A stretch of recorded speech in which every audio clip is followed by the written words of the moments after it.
دا زنانې چې د خاوند په کور کې څه شي ني بس سبا یې ګوري هغه به د مور کړی لګي ډېرو خلکو اکثر جنگ جګړې دین هم ګورې جوړېږي دا خبره یاد وساتئ چې زنانه د خاوند د کور نه د خاوند د اجازت نه بغیر د خپل پلار کرا او د مور کرا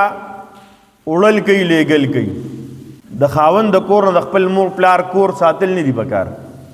ګوره په زنانو کې کور کې کوم زنانه د بیبي ده دا د خاوند د مال او د عزت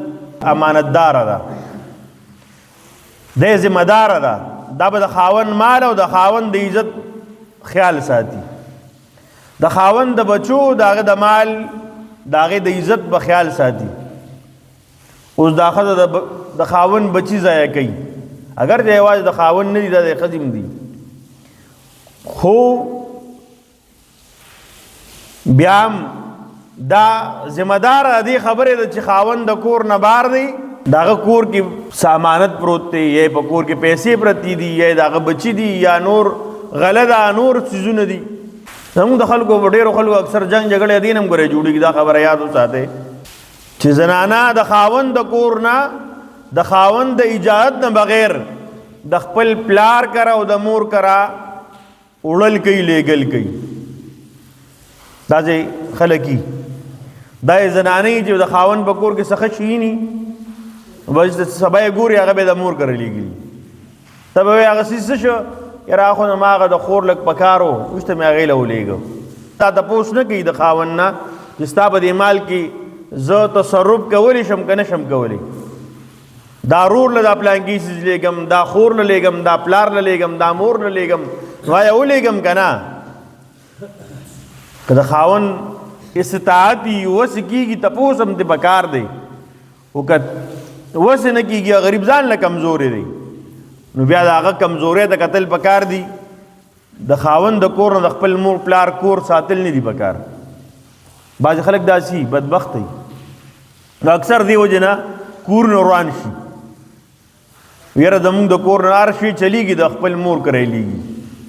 د هغې نه جنګ جګړې سیوا شي او اکثر طلاقه پورې د کور د روانېدو پورې خبرې راورسي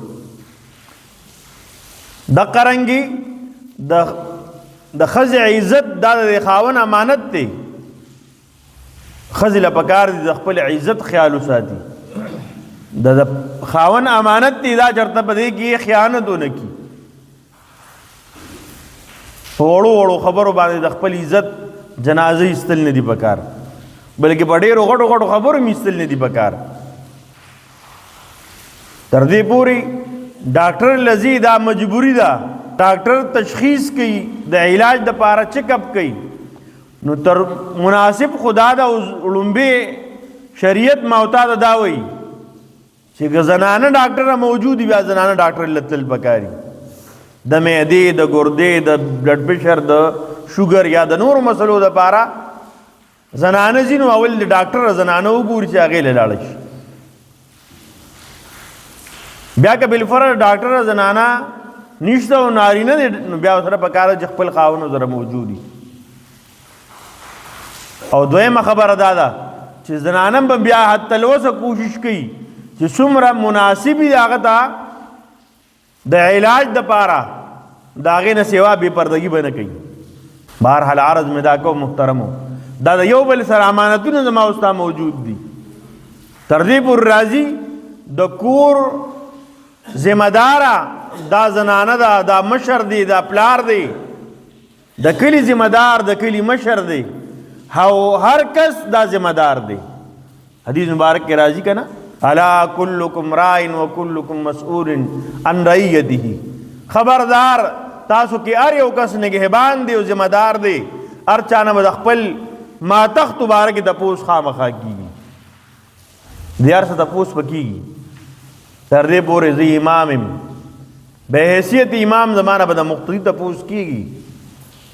تا دې مقتدي په دې وخت کې رهنمایي کړې وه که نه وه کړې د دې مقتدي په دې وخت کې د دین ښودلې وه که نه وه ښودلې اختر مسله راغله ورته دې ویلې وه د رمضان مسلې راغلې ورته دې ویلې وې که د اعتکاف مسلې راغلې ورته ویلې وې د زکات مسله راغله ورته ښودلې وه که نه وه ښودلې د هر یو چیز به تپوس کېږي که غم در باندې راغی څنګه به کې دا د امام ذمہواري ده چې وی خادي در باندې رااله څنګه به خادي کې دا ذمہواری د امام ده دا به ته وی